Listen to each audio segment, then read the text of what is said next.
Today's video is going to be all about the Halo Infinite live stream, which occurred on January 19th, 2024. Lots of news to unpack here. And while the official Halo website doesn't have much in the way of a recap, there are some phenomenal threads on Reddit, like this one from Ryan WXH, in which I will post a link to below. So I'm going to be talking a lot about this, obviously putting my own spin on it. He sticks a little bit more to the facts than I do, but it's important to understand that Halo is continuing to radically evolve. And I begin to wonder if Halo is really hanging up the Halo Infinite saga. They didn't seem to really start off very strongly and lost a lot of fans. Many like me came back, but many more did not.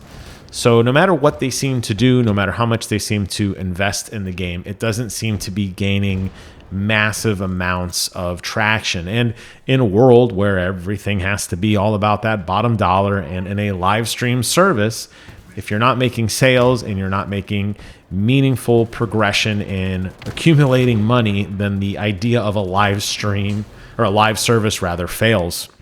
And I can only begin to wonder if possibly Halo has realized this, which is why they openly talked about developing other games and openly talked about getting rid of seasons as we know them.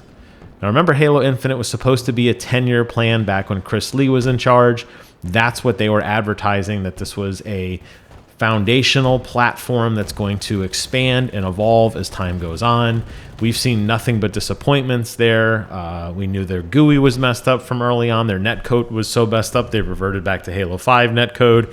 They obviously kind of got rid of the weekly challenge progressive system. They've dropped the DLC. They've seemingly dropped the Battle Royale. So it makes you kind of wonder this 10-year plan, what the bones of that are.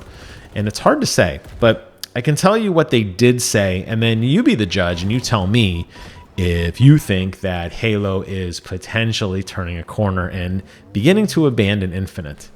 So first and foremost, I start off with some phenomenal news. The Mark IV core is coming on January 30th, which will be free for all players. That is the armor core that you saw primarily in Halo Wars. Spartan Jerome wore it. It's a very iconic armor set that a lot of people wanted for a very long time. As with all the other helmets, the helmets are cross-core, and now the shoulders are going to be cross-core as well. So they are still continuing to progress what that Spartan customization looks like. But now that we have helmets and visors and shoulders cross-core, you're starting to see even more customization opening up. Why this was gated initially and is slowly working its way over is beyond me. There's a lot of enigmas that were of what Halo Infinite was trying to be at launch, but this is really good news and I'm really excited for that. In addition, if you're a fan of the Halo TV show, which I was, and I suspect a lot of you will be if season 2 does deliver, they're actually going to be dropping helmets for all of the named Spartans is there. So you're going to be able to pick up Kai and Vanek and Riz's helmet. Those will probably be some sort of weekly challenge, but you'll be able to customize your character to replicate the characters in the show, which I think is really, really cool. They are continuing to do what they call an operation, which will be anywhere from 4 to 6 weeks in length, similar to what they are now. They've announced 3 new operations: Spirit of Fire, Cyber Showdown 3, and the Yappening 2. And they're going to be back to back to back. They're going to have their own unique battle pass that's free as long as you beat it in that time. Understand you are going to lose 1 challenge slot, or you can pay $5 and unlock it and own it forever. And I think for $20, I could be wrong on that price, you could just instantly own it and be done entirely. You don't have to do anything else. So as long as you're playing consistently, chipping away at challenges, I don't think that's going to be much of an issue for most people. It's nice to see that they are continuing some new content. I think a lot of people wanted a more fleshed out battle pass, especially on the heels of how phenomenal the Infected battle pass was, but seems like they're taking a slightly different approach. They did already announce what some of those battle passes would look like, and you're going to have your typical smattering of cool pieces and then lots of kind of filler stuff. There's not going to be any more way to earn CP or the Halo funny money, so to speak, in this mode. Instead, you're just going to be getting challenges and challenge swaps and little experience tokens. So if you want to get more money, you have to just keep investing and buying more into it, which is kind of lame. We're going to be getting a new map called Illusion. The cool thing about this map is the entire center area is an active camo field. And I really like the theming with this map. You know, you can really tell the difference between a really polished 343 map versus some of the community maps, which ultimately make their way into the playlist. This is going to have a really unique feature in the fact that there's active camo constantly. It's not an item you have to pick up. It's just going to be available. I can't wait to get my hands on that. I'm really, really excited for that. There are zillions of Forge changes. I'm not going to go into all of them, but needless to say, a lot of the banished and the Covenant palettes are coming over. So you're going to see a lot of emphasis on that. Lots of changes. They said that the Flood will be coming in a later update. They talked a lot about scripting and everything. Now, I've never really been into the modding community personally. I don't really understand how the Forge stuff works. And while I just got done saying that a lot of the Forge maps don't necessarily have the polish of a 343 map, they definitely have some insanely fun modes. I played a lot of weird kind of Forge roulette games on Halo Reach as part of the Master Chief Collection, where you had some really zany games, and I know more of that is going to be coming. More tools could potentially lead to smaller, potentially single-player experiences where there is some cool scripting and sort of a story that takes place, which sounds like a lot of fun. And I'm sure the Forgers are going to find crazy ways to kind of break the game, and I'm looking forward to seeing what comes out of that. In terms of playlists, matchmaking, and community-created content, the Big Team Battle is going to be getting a massive refresh. They're going to add 3 new maps: Thunderhead, Insolence, and Obituary. Husky Raid is going to receive a refresh after that, and then Squad Battle coming even after that. They're going to continue to add new playlists and new modes. They're looking at how to continue to make Forge maps more readily accessible for people. Firefight King of the Hill is going to get a refresh with more maps, and they're working on a kind of match composer feature, which will allow the introduction of more playlists without clogging up the playlist space. So you're going to see, kind of like what you saw, what they did with the Master Chief Collection, a lot of that way to find new content is going to become much easier to find in Infinite. And as long as they continue to give you a limited amount of experience every day for playing Forge maps and custom modes, I think this is a great way to introduce the community to some really kind of bonkers playlists and some more niche things like Team Snipers or Team Shotties or that sort of thing, in rotation of the more traditional like SWAT and Team Deathmatch type modes. So that's really exciting. They did mention the Master Chief Collection's composer significantly. Obviously, we know the guy who was working on Master Chief Collection is now the replacement for Bonnie Ross. He's taken over everything. We know that he is actively trying to fix the game in the way that he did MCC. So that's phenomenal as well. They said there's a lot of networking issues are going to be working. They're continuing to add in new features and more polished networking. I found this kind of humorous. I just got done playing a match where it was one of the worst latencies I've ever had, so it's clearly not fixed. There are particular modes where the latency is significantly better, but it still has a long ways to go. There's still a lot of rubber banding. There's still a lot of kind of super bullets and lags and that sort of delays, which is frustrating. The fact that they're continuing to work on it is great. Additionally, they are working on new anti-cheat things. They're going to actually add easy anti-cheat in very, very soon. And they're also working on figuring out a way to get old content unlocked. So the old playlist stuff, the old challenges, battle pass, store items, that sort of things. Again, they talked about the Master Chief Collection, the exchange system, the idea of potentially Spartan points, where you're just going to unlock tokens and then you can cash them out for anything that you want that has ever come in the past. That is really why, to me, it makes me feel like this is the swan song for Halo Infinite.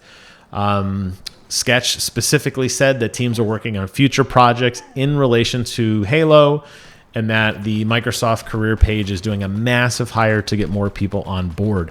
So you end the live stream talking a lot about that. And they had some Halo Championship Series stuff. I know that's not as exciting. I'll talk about that when the tournaments actually start, but needless to say, there's significant changes over in the competitive space and in the tournament settings. But focusing on the core idea of what Halo is going to become, it was very clear to many people that Halo probably launched a little earlier than it should have. The live stream service wasn't nearly as fleshed out as it should have been, and it drove a lot of people away because, one, there wasn't a lot to do, and two, the progression didn't really feel meaningful. Obviously, if you're going to do a live service game and release a bare bones game and then make it a live service game, the idea would be you constantly add updates to make it better. You're obviously going to alienate a lot of the core players who, like me, get burnt out early on because there's not a lot to do. However, the idea is you're constantly adding in new events and must-see things and rewards that matter and playlists that challenge you. And we weren't seeing that in Halo. And I think a lot of people left, and that's why the numbers are low and remain low. The fact that they're talking about kind of wrapping everything up and starting to put out dropping the idea of a battle pass and instead going with these operations, dropping the story elements that we saw some time ago with Spartan Din, and dropping the DLC, dropping the Battle Royale. Very clear to me that the idea of a 10-year plan didn't quite pan out, most likely financially, and they're going to move on. As with all Halo videos, and I'll dedicate a separate video to this later, lots of lessons to be learned here, lots of stuff they announced years ago that we all hated, and it turns out we were right. They shouldn't have done some of the things they did, yet they decided to do them anyway. I attribute that personally a lot to Bonnie Ross. I don't think she was a very effective leader. I'm glad she's gone. I'm hoping that now that we have some new blood in there, Microsoft is actually, in fact, hiring full-time employees rather than contractors. You may see people who are more invested in their products, who may want to continue to evolve things, and Microsoft isn't stuck with this very odd slipspace engine that nobody seems to like and nobody seems to be able to program for. Strong indications are jumping ship to an Unreal Engine in the near future. So there's a lot of things here at play, and it just kind of makes me pause to think, Halo Infinite could have been so much more than it was. And it could have really led into something, whether you look at it from the kind of mediocre story that didn't really fill in the gaps, whether you look at it as a very bare bones multiplayer package at launch.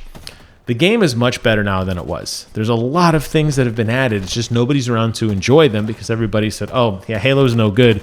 I'm going to go do something else. And in such a competitive space where you have games like Fortnite and Call of Duty and Apex Legends constantly releasing polished content at an exponential rate that you basically have to stop life to go grind, to get into the new events, to get the new characters.